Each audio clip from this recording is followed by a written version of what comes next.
सांगली शहरातील रतनशील नगर जवळील अंबाई नगरमध्ये गुरुवारी रात्री 9:15च्या सुमारास एका बंगल्यात घुसलेल्या दोघा गुन्हेगारांनी एअरगन आणि चाकूच्या धाकाने सोने आणि पैशांची मागणी केली। परंतु कुटुंबाच्या प्रसंगावधानी कॉलनीतील लोकांना हा प्रकार समजला। त्यांनी बंगल्यासमोर येऊन दोघांना पकडून बेदम चोप दिला। सांगली शहर पोलिसांनी घटनास्थळी धाव घेतल्याने दोघे बचावले। संशयित सौरभ रवींद्र कुकडे आणि रोहित बंडू कटारे या दोघांना अटक केली आहे। अंबाईनगर या उच्चभ्रू वस्तीत कापड दुकानदार दिवेश नरेंद्र शहा यांचा बंगला आहे। गुरुवारी रात्री 9:15च्या सुमारास ते आणि पत्नी बंगल्यात होते, तेव्हा रेकॉर्डवरील गुन्हेगार सौरभ कुकडे आणि रोहित कटारे बंगल्यासमोर आले। बेल वाजवल्यानंतर दिवेश शहा यांनी दरवाजा उघडला असता दोघेजण आत घुसले। त्यांनी एअरगन आणि चाकूचा धाक दाखवल्यामुळे शहा घाबरले। दोघांनी त्यांच्याकडे सोने आणि पैशांची मागणी केली। सोने व पैसे दिले नाही तर जिवंत सोडणार नाही अशी धमकी दिली। दिवेश यांच्या पत्नीने आतून हा प्रकार पाहिल्यानंतर प्रसंगावधान राखले। त्यांनी हळूच पाठीमागच्या दरवाजाने बाहेर जाऊन शेजारील नागरिकांना घडलेला प्रकार सांगितला। त्यामुळे काही वेळातच परिसरातील नागरिक काठ्या घेऊन बंगल्याकडे धावले। नागरिकांना पाहून दोघे पळून जाण्याचा प्रयत्न करत असताना त्यांना पकडलं। त्यानंतर लाथाबुक्यांनी तसेच काठ्यांनी चोप देण्यास सुरुवात केली। अनेकांनी गर्दीत हात धुवून घेतला। दोघेजण रक्तबंबाळ झाले। सांगली शहर पोलिसांना हा प्रकार कळताच ते तात्काळ घटनास्थळी धावले। जखमी दोघांना तात्काळ सिव्हिलमध्ये उपचारास दाखल केलं। या प्रकरणी दिवेश शहा यांनी शहर पोलीस ठाण्यात रात्री उशिरा फिर्याद नोंदवली। त्यानुसार दोघांवर जबरी चोरीचा प्रयत्न केल्याचा गुन्हा दाखल केलाय। उपचारानंतर दोघांना अटक केली। तासगाव तालुक्यातील पेड येथील ग्रामस्थांना अंत्ययात्रा गुडघाभर पाण्यातून काढावी लागत असल्याची धक्कादायक चित्र समोर आले। पेड येथील वाणीमळ्यातील आणि अन्य भागातील लोकांना रस्त्याची मोठी समस्या भेडसावतीये। पाण्यात जनावरे, वृद्ध यांचा जीव जाऊनही लोकप्रतिनिधी आणि प्रशासनाने याकडे दुर्लक्ष केले, तर अनेकदा महिला, विद्यार्थी वाहून जाताना लोकांनी त्यांचे जीव वाचवलेत। पण अंत्ययात्रा ही सुखाची होऊ नये अशी लोकप्रतिनिधींची भावना आहे का, असा सवाल उपस्थित केला जातोय। पेड येथील वाणीमळ्यातील एक वृद्ध व्यक्ती पाण्यातून वाहून जाऊन मृत्युमुखी पडल्याची घटना घडली आहे।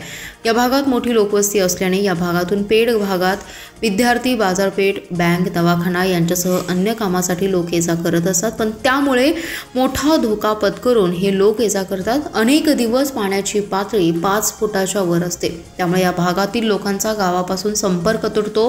विद्यार्थी शाळेत जात नाहीत। 2 दिवसांपूर्वी घडलेल्या या घटनेचा व्हिडिओ सोशल मीडियावर व्हायरल झाल्याने हे चित्र आदिवासी भागातील नसून ते समृद्ध तासगाव तालुक्यातील असल्याने विकासात तालुका अजून कोसोदूर आहे का, असा प्रश्न आता निर्माण झालाय। माजी मंत्री सुरेश खाडे यांनी अजित पवार यांना पूल बांधण्यासाठी पत्र लिहूनही याला निधी मंजूर केला नाही। आतापर्यंत या प्रवाहातील पुलावरून पाणी वाहत जात असताना जनावरे वाहून गेली आहेत। मुले, महिला जीव मुठीत धरून प्रवास करत असतात। अनेकदा लोकप्रतिनिधींकडे मागणी करूनही हा पूल उभा राहू शकला नाही। पुलाच्या दोन्ही बाजूंनी रस्त्याचं काम पूर्ण केले, पण पूल न उभारल्याने लोकांचा जीव घेण्यासाठी बांधकाम विभागाने काम मागं ठेवलंय का, असा सवाल आता उपस्थित होतोय। रंगभूमीवरील अतिशय प्रतिष्ठेचा मानला जाणारा विष्णुदास भावे गौरव पुरस्कार यंदा हिंदी, मराठी चित्रपटसृष्टी आणि रंगभूमीवरील आघाडीच्या अभिनेत्री नीना कुलकर्णी यांना जाहीर झालाय। अखिल महाराष्ट्र नाट्य विद्यामंदिर समितीने या पुरस्काराची घोषणा केली। रंगभूमी दिनी म्हणजे येत्या 5 नोव्हेंबर रोजी सांगलीत भावे नाट्यगृहात नाट्य संमेलनाचे अध्यक्ष डॉक्टर जब्बार पटेल यांच्या हस्ते पदक प्रदान सोहळा संपन्न होईल। समितीचे अध्यक्ष डॉक्टर शरद कराळे यांनी पुरस्काराची घोषणा केली। रंगभूमी दिनाचा औचित्य साधून आद्य नाटककार विष्णुदास भावे यांच्या स्मृतिप्रित्यर्थ गौरव पदक दिलं जातं। नाट्यक्षेत्रात उल्लेखनीय कार्य करणाऱ्या रंगकर्मीचा या पदकाने सन्मान केला जातो। यंदाच्या 58व्या नीना कुलकर्णी यांचा या पदकाने सन्मान केला जाणार आहे। कुलकर्णी या गेल्या अनेक वर्षांपासून हिंदी, मराठी चित्रपट, नाट्यक्षेत्र, मालिका, नाट्य प्रशिक्षिका आदी क्षेत्रात कार्यरत आहेत। आंतरराष्ट्रीय चित्रपटसृष्टीतही त्यांनी योगदान दिले। मुंबईत डॉक्टरांच्या कुटुंबात जन्मलेल्या आणि फ्रेंच पदवीचं शिक्षण घेतलेल्या नीना कुलकर्णी यांनी 1970च्या दशकात मॉडेलिंगपासून करिअरची सुरुवात केली। भारतीय मुद्रित प्रसारमाध्यमातील पहिल्या क्लिअरासिल गर्ल म्हणून त्या ओळखल्या जातात। त्यांची दोन्ही अपत्ये अभिनय आणि निर्मिती क्षेत्रात आहेत। नीना यांनी हिंदी, इंग्रजी, मराठी व्यावसायिक आणि प्रायोगिक नाटकात प्रगल्भ अभिनय केलाय।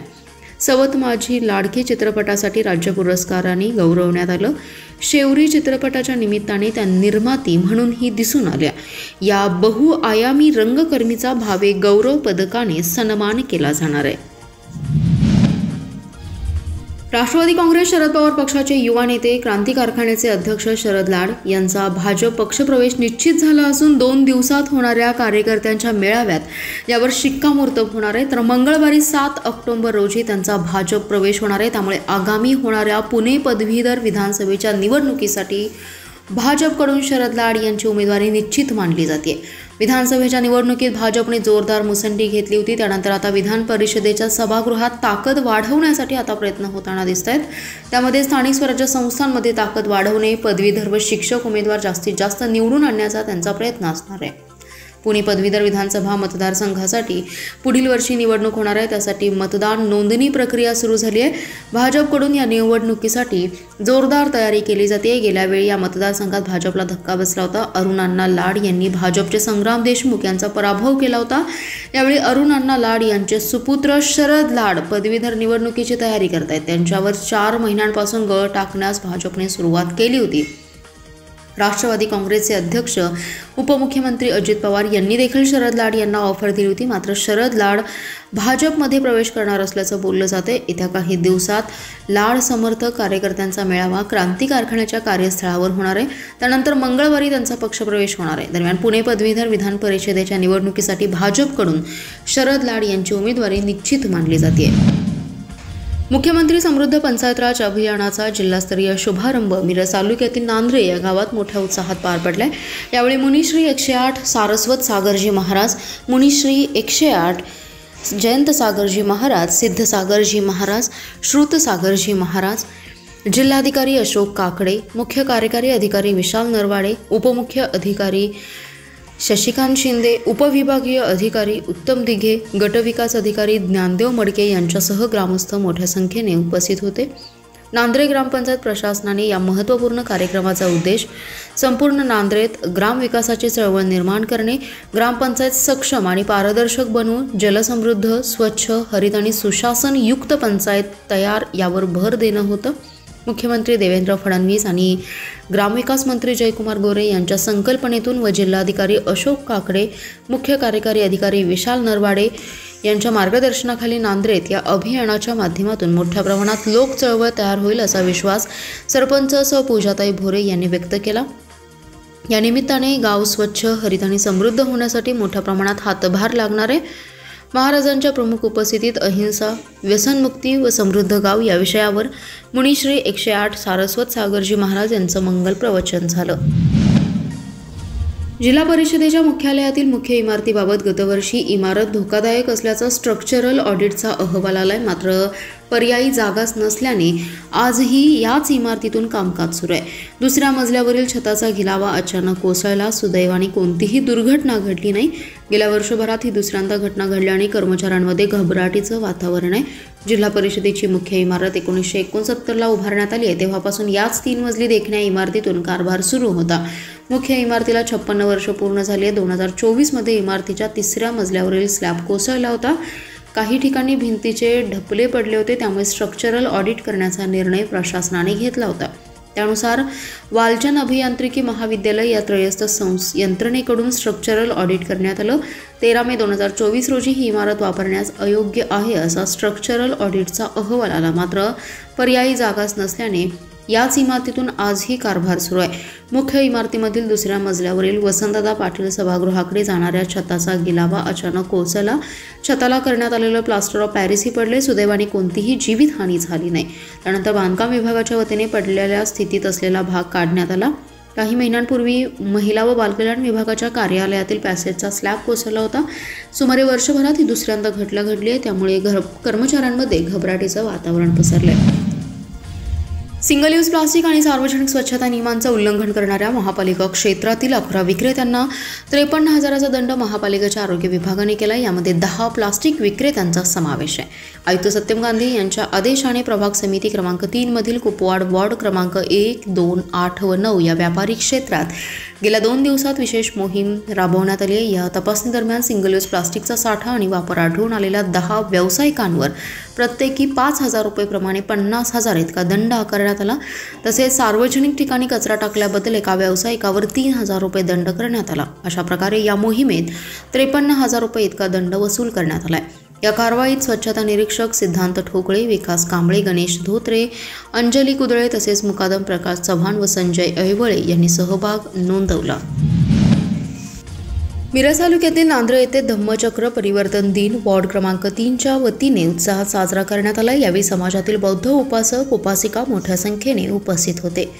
यावेळी पंचशील ध्वजाचे सामाजिक कार्यकर्ते बाबा सुखाडे, सादिक शेख, नेताजी ढाले, दीपक सादरे यांच्या हस्ते ध्वजारोहण करण्यात आलं आणि नांद्रे गावातून शांतता रॅली काढण्यात आली व भारतरत्न डॉक्टर बाबासाहेब आंबेडकर व गौतम बुद्ध यांच्या घोषणा देण्यात आल्या।